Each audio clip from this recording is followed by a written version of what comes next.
untuk memperhitungkan faktor-faktor tersebut agar forecasting-nya akurat. Oke? Nah, guna anggaran penjualan itu apa?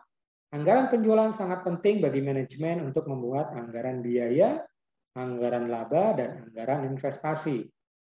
Perubahan volume penjualan yang sangat signifikan akan mempengaruhi investasi pada modal kerja dan aktiva tetap. Jadi anggaran penjualan itu tentunya nanti akan keluar biaya. Jadi misalnya, saya sebagai sales mobil, misalnya, saya ditargetkan oleh perusahaan harus menjual 6 unit untuk satu sales. Sedangkan total sales-nya misalnya ada 10, rata-rata 6, berarti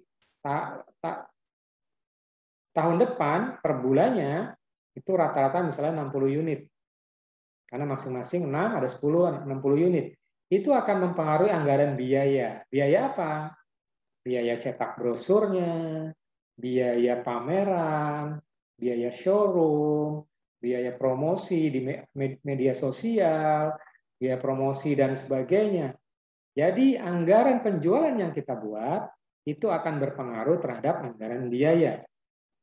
Apalagi kalau produknya itu diproduksi sendiri. Misalnya tadi saya memproduksi produk makanan. Saya targetkan makanan ini, saya contohkan tadi misalnya coklatos, 1 tahun ini misalnya 100.000 pieces. Nah, 100.000 pieces tentunya akan mengeluarkan biaya. Berapa bahan baku yang dibutuhkan untuk membuat produk tersebut, berapa tenaga kerja yang dibutuhkan, berapa listrik yang diperlukan, berapa biaya maintenance alat-alat, berapa biaya ATK-nya, kantor, promosi, dan sebagainya. Jadi anggaran penjualan akan mempengaruhi anggaran biaya yang kita sebut sebagai HPP. Berapa sih harga pokok dari produk ini? Dihitung. Kemudian yang kedua, anggaran penjualan akan mempengaruhi anggaran laba. Maksudnya bagaimana? Jadi misalnya tadi sebagai sales mobil, saya ditargetkan menjual 6.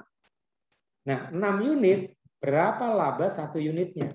Misalnya saya jual tadi harga 1 unitnya seharga 200 juta, labanya berapa? GOP, gross profit misalnya di angka 40%. Berarti ada laba sekitar 80 juta per unit misalnya. Itu masih gross, belum dipotong biaya-biaya lain, pajak dan sebagainya. Rata-rata keuntungan atau laba dari satu produk itu berkisar, laba bersihnya itu berkisar di 10-20%. Jadi akan mempengaruhi anggaran laba. Berapa laba yang diproyeksikan dari penjualan produk. Kemudian yang terakhir terkait anggaran investasi. Jadi misalnya tadi perusahaan showroom ini atau distributor tunggal, misalnya tunggal merek Toyota, misalnya, dia akan memasarkan produk Toyota di Indonesia. Tahun ini ditargetkan misalnya menjual 1.000 unit. Nah, tahun depan mereka memprediksi akan menjual 2.000 unit. Nah, 2.000 unit ini akan mempengaruhi investasi. Investasi apa? Misalnya pembukaan showroom baru, pembukaan aset, pembukaan showroom baru, pembukaan kantor cabang baru, ya, representative office. Kemudian ada investasi-investasi lain yang terkait dengan pengembangan perusahaan.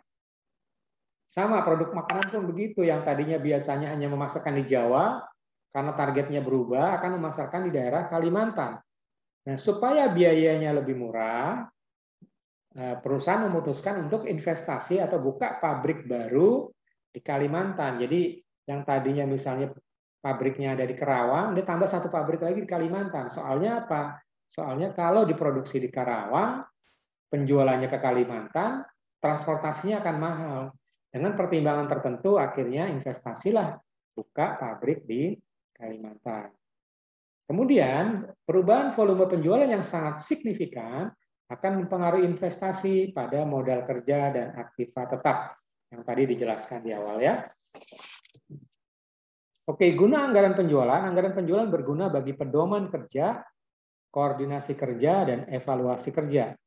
Misalnya, anggaran penjualan ditetapkan 10.000, biaya pemasaran 10%, maka total biaya pemasaran sebesar 1.000, 10% kali 10.000, yaitu 1.000.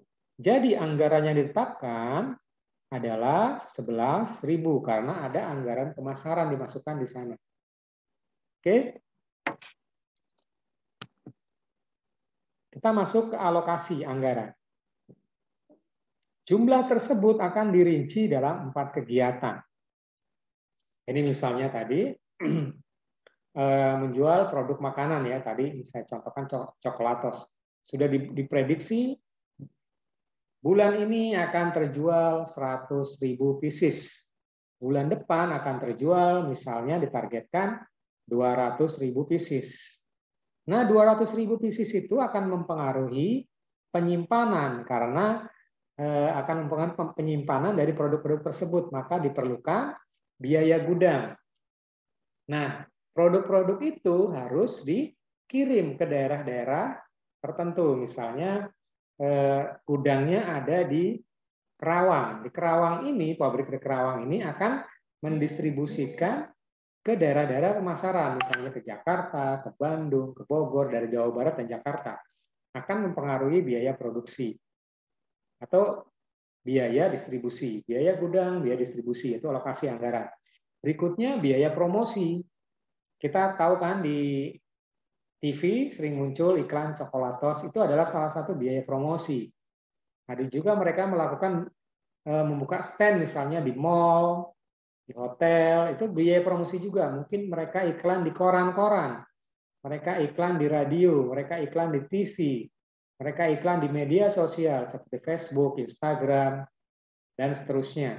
Itu akan mempengaruhi biaya promosi. Kemudian yang ketiga mempengaruhi biaya kebijakan harga, diskon, dan bonus. Jadi beberapa produk, terutama produk yang baru, untuk menarik market, biasanya suka diberikan diskon. Contohnya kalau teman-teman ke supermarket, beli tisu 2 gratis 1. Tisu yang besar tuh ya, beli 2 gratis 1. Misalnya apalagi promo diskon harga. Beli 2, yang kedua di diskon 20% misalnya. Atau mungkin memang pada saat-saat awal sudah didiskon, misalnya beli sepatu didiskon 30%. Itu akan mempengaruhi ke dalam anggaran laba tadi ya. Kemudian mungkin ada bonus-bonus buat teman-teman kalau ke supermarket ya, beli susu dapat piring, bonusnya piring misalnya, atau gelas, atau mungkin cangkir dan seterusnya, itu adalah bonus-bonus. Bisa juga kalau jualan mobil atau motor itu kan ada bonus helm, ada bonus jaket dan seterusnya. Jadi itu mempengaruhi biaya anggaran yang diperlukan. Misalnya tadi saya contohkan jual motor tahun ini 100 unit. Berarti karena ada bonus helm dan jaket akan menambah anggaran bonus. Berikutnya biaya pelayanan purna jual. Ya tentunya motor kan ada garansi. Garansi misalnya 3 tahun pertama servis gratis. Nah itu akan mempengaruhi anggaran. Berapa yang dianggarkan untuk masa periode 3 tahun pertama setelah motor itu dibeli, berarti ada biaya garansi servis. Garansi servis itu masuk ke dalam aspek biaya. Jadi alokasi anggaran penjualan bisa dikategorikan menjadi 4. Pertama adalah biaya gudang dan distribusi, kedua biaya promosi, ketiga biaya kebijakan harga, diskon dan bonus, dan yang terakhir adalah biaya pelayanan purna jual, terutama untuk produk-produk yang memiliki garansi, misalnya produk elektronik, motor, mobil, atau produk-produk lain yang memiliki garansi. Kemudian ada target penjualan, ada yang bersifat rasional dan realistik. Rasional artinya apa? Artinya target harus menjelaskan sebab-sebab mengapa harus mencapai target tersebut. Jadi rasional itu dijelasin. Jadi tadi contohnya saya sebagai seorang sales ditargetkan penjualan 6 unit per bulan. Nah itu dijelaskan rasionalnya. Misalnya kamu akan menjual produk ini di Jakarta. Di mana Jakarta demand-nya besar, turnover barangnya tinggi, sehingga saya yakin itu rasional. Yang kedua harus realistik. Artinya target harus bisa dicapai oleh tenaga penjual dengan dukungan sumber daya. Nah, dimaksudnya gini, jadi harus bisa dicapai. Misalnya tadi ya, saya sebagai seorang sales, sebelum-sebelumnya saya hanya bisa menjual 4, 5, kalau diberikan target 6 kan masih realistik. Tapi kalau sebelum-sebelumnya sebulan hanya jualan 4, 5, 3, 4, 5, 3, tiba-tiba tahun depan ditargetin 30, tidak realistik. Kemudian yang kedua ada dukungan sumber daya. Jadi kalau misalnya tahun ini saya rata-rata penjualannya 5 unit, bulan depan menjadi 8 unit, masih realistik. Nah, untuk mencapai 8 unit itu tentu ada dukungan sumber daya. Sumber daya apa saja?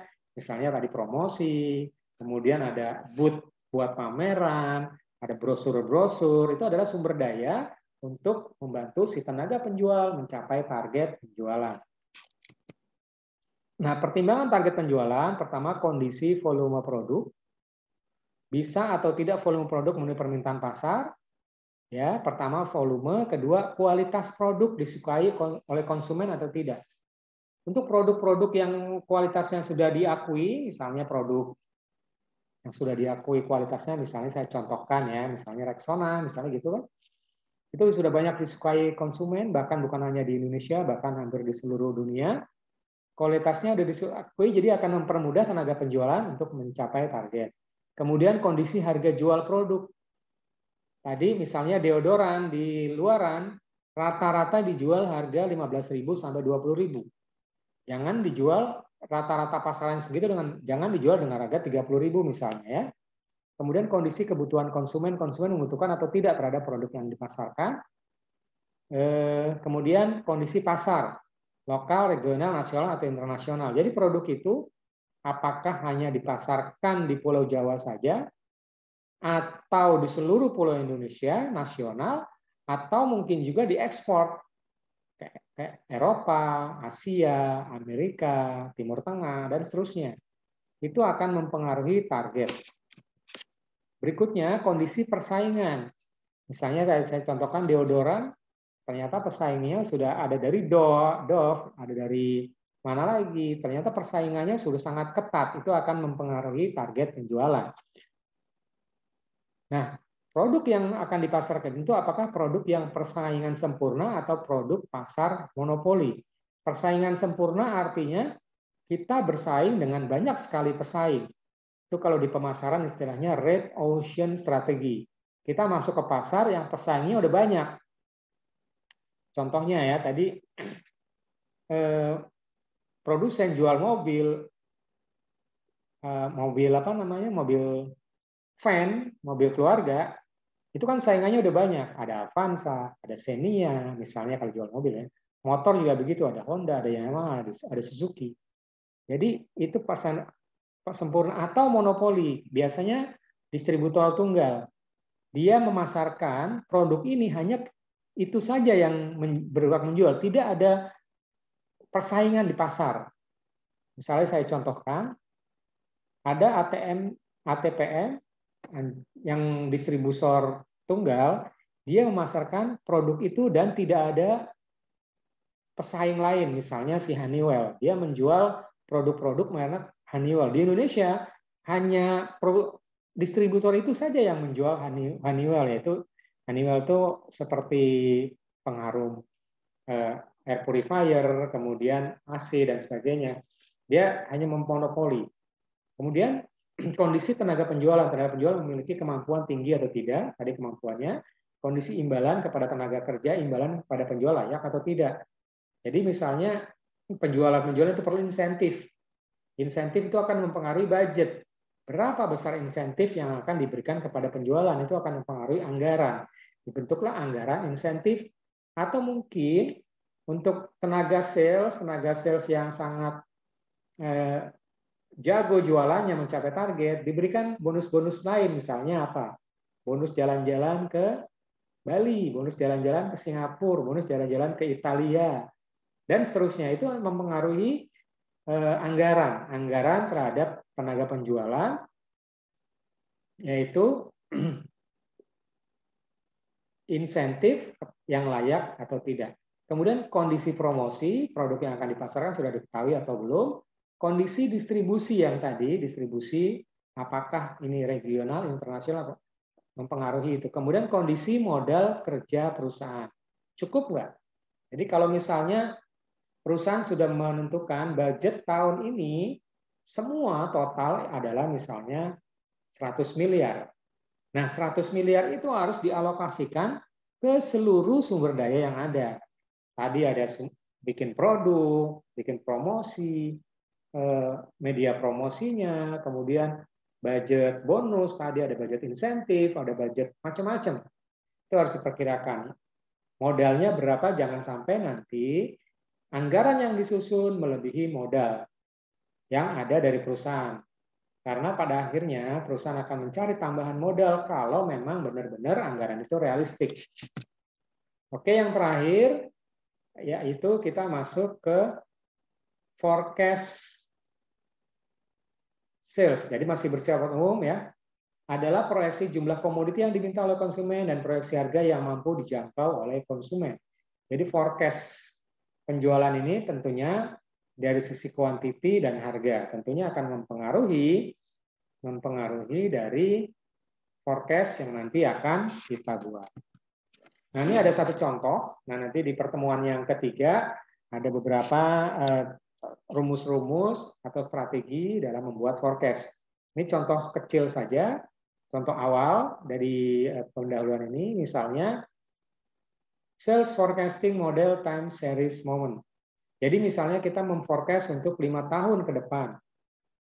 Kemudian sales-nya juga diprediksi, misalnya tahun pertama, berarti tahun 2022, diproyeksi ada 1.200 unit sales-nya, tahun 2023 1.600, tahun 2024 2.400, tahun 2025 2.800, 2026 2.500. Sudah di-forecast kuantitinya. Kemudian tahunnya, ada tahun 0 itu berarti tahun berjalan, 1 dan seterusnya. Kemudian X kali Y, X itu adalah tahun, Y itu sales, berapa nilainya. Kemudian yang terakhir, X kuadrat. Jadi tahun itu seolah-olah di double. Di double itu dalam arti ada forecasting yang akan melebihi dari anggaran yang akan disusun.